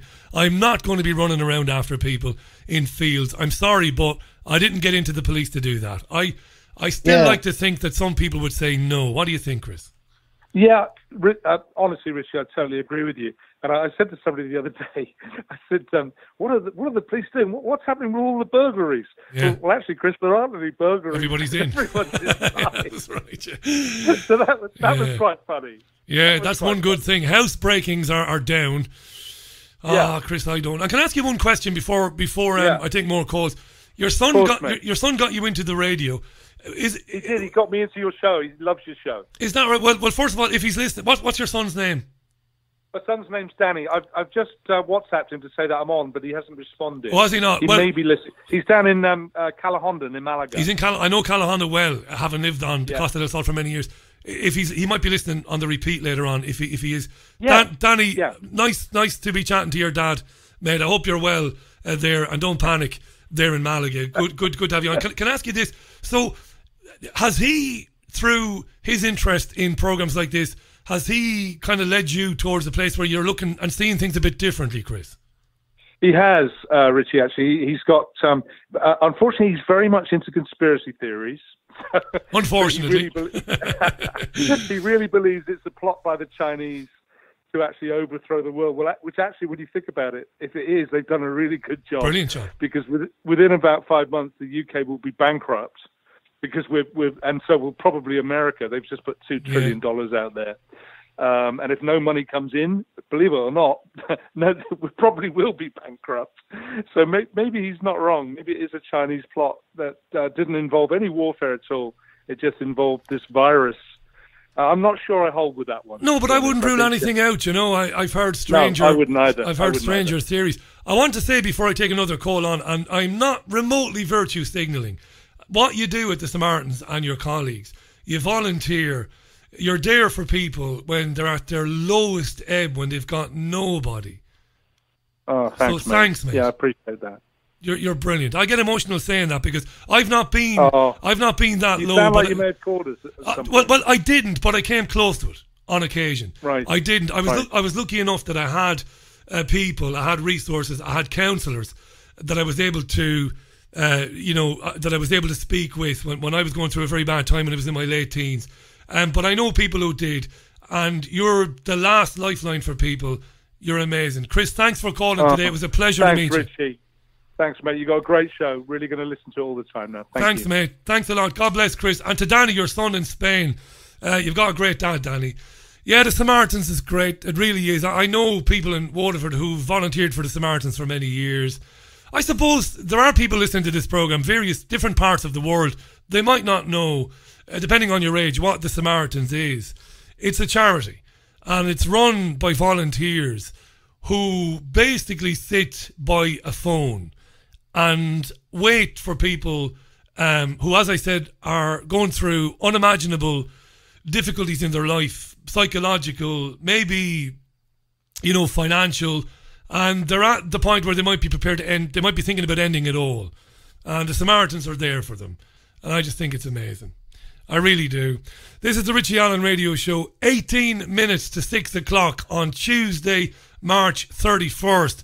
We've gone through an enormous amount of calls, and thanks for being, as brief as you can be. I don't want to be cutting people off because I love listening to people. Martin is next on Skype. I did say that Martin would be next. So let's say hello to Martin, and I will get you in. There are a few mobile phone calls in the system. I will get you in one way or the other. Martin, welcome to the programme, mate. How you doing? Hello there. All right. I'm really well, mate. Nice to be speaking with you. Good. And you. The floor is yours. What's going on, Martin? How are you feeling about all of this? Well, all is what I was going to try and be quick, but you have to be now. I'm going to give you 3 minutes because I've got loads of calls in the system. Okay. So go ahead. Quickly then. At the moment, I can get about because I'm doing courier work, covering for holidays and sickness, and we got a couple of drivers off at the moment. And I live in Devon. And basically about 2-3 weeks ago, they started putting barriers up on the bridge over the river. So I stopped and asked, and I said, what's that? Stop jumpers? And they said, yeah. Wow. So they've heightened the rails on the bridge. Anybody that stops on the bridge, well, in the past, anybody that's hanging around on the bridge, then somebody ends up calling the police, member of the public. What I was going to say was I don't know whether it's sort of like whether you're looking at a local opinion. But, I mean, apart from crashing the economy, which is what they know they want to do, my thoughts is they already said on the radio about postponing Brexit a bit. And if they crash the economy and bankrupt countries and we borrow that much, I'm thinking they're just going to keep us in until that debt's paid back, which could be the 12th and never. But apart from that, on the global thing, it spans from Italy. And I used to work doing exhibition stands in Italy and Florence, and we saw a lot of North Africans queuing up outside a building there, and like immigrants. And I asked somebody, and they said, yeah, that's where they go to register for going in the country, which I thought, funny. Italy was the first on lockdown. Yeah, it was, and it's still the measures being imposed in Italy, seemingly. Maybe Hungary. I was speaking with Hayden today, Hayden Hewitt, triggerwarning.tv, having a chat with Hayden. Hungary seemed to be trying to trump what's happening in Italy. But yes, Martin, in Italy, it's pretty severe, isn't it? Yeah, and the opinion of immigrants in Germany is sort of like anti-immigrants. And I think all this keeping people separate, no more than 2 people, is to stop any uprisings. But I'm wondering if they think that it's come to boiling point, whereupon there's going to be anarchy on the streets if too many more immigrants are cut in. So they shut down the world, bankrupt it, and then they can just basically own countries. Yeah.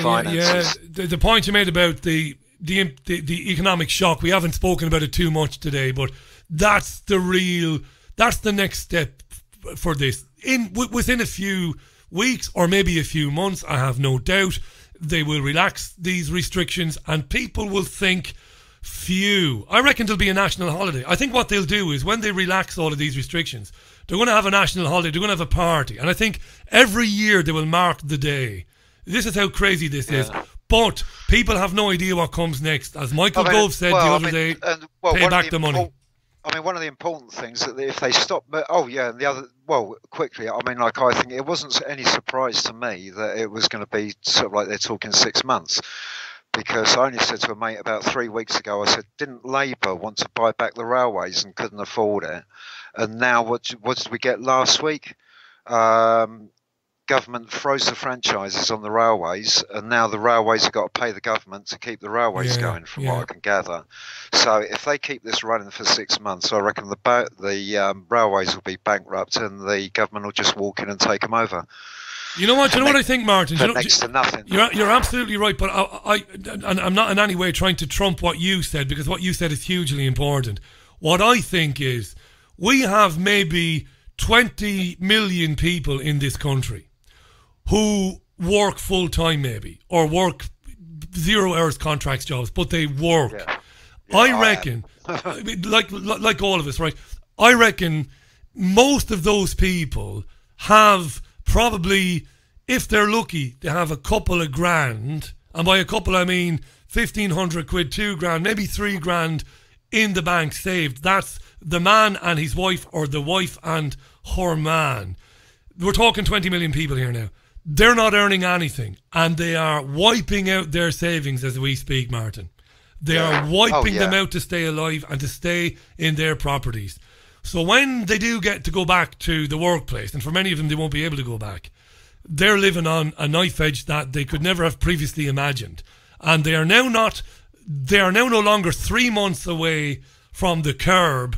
They are now a day away from losing their house, losing everything they bloody well have. That's where we are, and people are not talking about this. I mean, the other thing is, what better way than to flatten all the empty commercial properties and start building more houses, you know?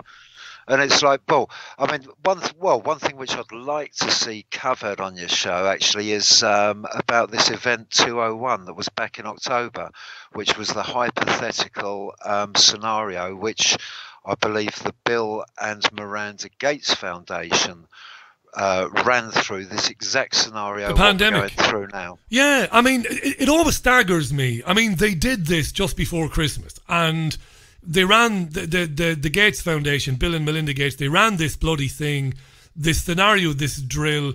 They got in all of these. They got in these academics and these heads of industry and people involved, people who used to work in security and all of that, and they did it. And then only weeks later, you have the very scenario. You've got to be completely obtuse to not consider that something was up there, something was going on, Martin. Yeah, totally. And when I was talking to somebody about this, they said, Bill Gates was out in China doing business with them last year sometime. And I commented on one of your shows that it was the timescale was last year. I saw something somewhere, or somebody reported that Wuhan was the city that they rolled out and tested 5G, and after they rolled it out, people developed flu-like symptoms. Now it's funny that, because we heard this earlier on the show, and again, I'm not dismissing that at all. I just don't know. You see, I don't know. I know some smart people have suggested that the 5G frequency wave can have an effect on the autoimmune system and can bring about symptoms in people that are virus-like symptoms. But I just don't know is the truth. Martin, I'm going to let you go, and thank you for coming on, mate. I really appreciate that. I've got one. I met you in Manchester last year. I'm well aware of it. And it was nice to meet you, mate. I've got another couple of calls coming in. I want to get them on before 7 o'clock. Thanks for your time, and thanks for being patient, Martin. Thanks for the time. Good show. Cheers. Anytime, buddy, and look after yourself. That was Martin there. Yeah, and I think I'm just about going to get through all of the calls. I've got a caller on the line now who's been incredibly patient. Caller, welcome to the programme. How are you? Yeah, good, mate. Who am I? Turn me down in the background. Get rid of me there, and let's have a chat. Yeah, sorry, Richie. Yeah. Turn that down, like. Yeah, Richie, man. Turn it down. Who am I speaking with, by the way? You're speaking with Millie. With Miri? Millie. M-I-L-L-Y. Millie. Lovely to chat with you, Millie. How are you, mate? Where are you calling from, and what would you like to say? Yeah, I'm from, like, the Norfolk coast in, like, England. Yeah, as regards your last two callers, how can you pay for anything in a debt-based economy? But that's another subject. What I was like getting onto was like the whole 5G thing and like street lamps being replaced. My sister had like some workmen round her street, and they were replacing street lamps.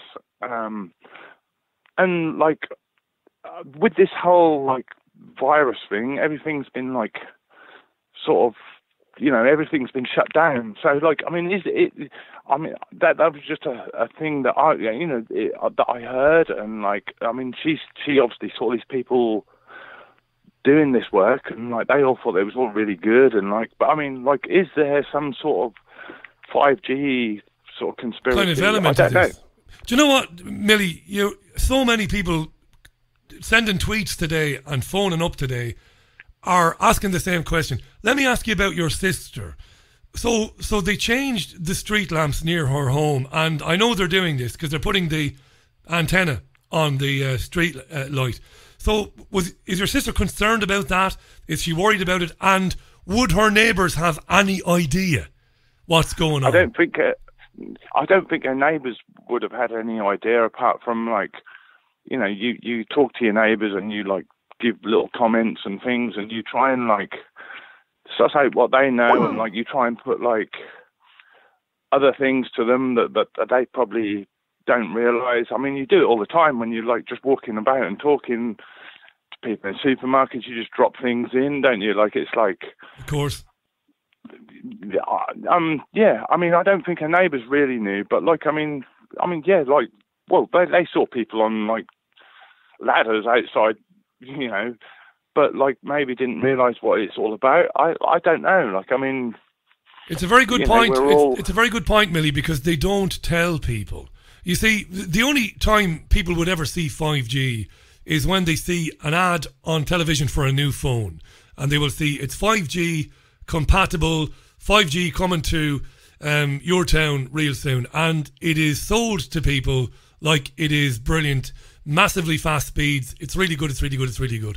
But when they go about, that's all they hear. So when they go about changing or replacing lampposts, they actually don't tell people. People don't get a letter in their letterbox saying, "Oh, excuse me, we're working in your street this week because we're putting 5G transmitters in your neighbourhood." They don't do that, so people haven't a clue. But your sister knew what was going on. Yeah, and I mean, local councils like do have an idea of. I mean, they don't like sort of show it and like tell it to everybody, but like little local councils like do like have concerns, and like they like object to these things, and it still gets rolled over. It's just yeah, totally. I've got this cough. Like, I mean, I've had it for about 4 weeks now, but I've been like in the local town, and like you dare and cough, like it's like you might get strung up. That's another one. But yeah, isn't that interesting? Who'd have believed that we would be in a situation whereby you might worry about coughing? It's funny you said that. When I was in the supermarket this morning, I was thinking the same thing, because I've always, being an asthmatic, when I run, sometimes at the end of a run, I might have a little cough just for a couple of minutes. I'm fine. I'm healthy. There isn't anything wrong. But I thought to myself this morning, if I cough, I might start. Who knows what people might say? So I don't.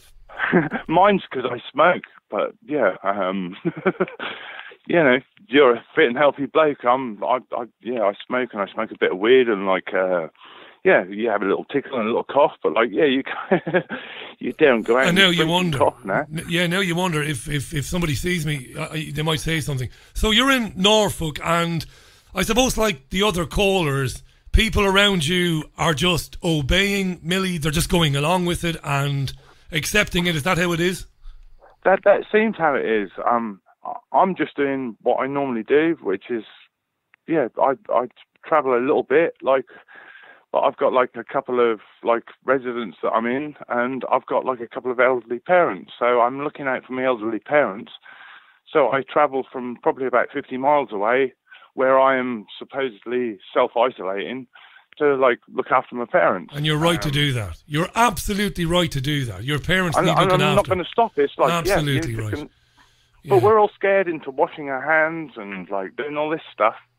But like, I carry on doing it, but like it's like you're being told to do it. It's like you shouldn't be doing it. Like you know, don't do as you're told, because I'm sure the government isn't looking after you.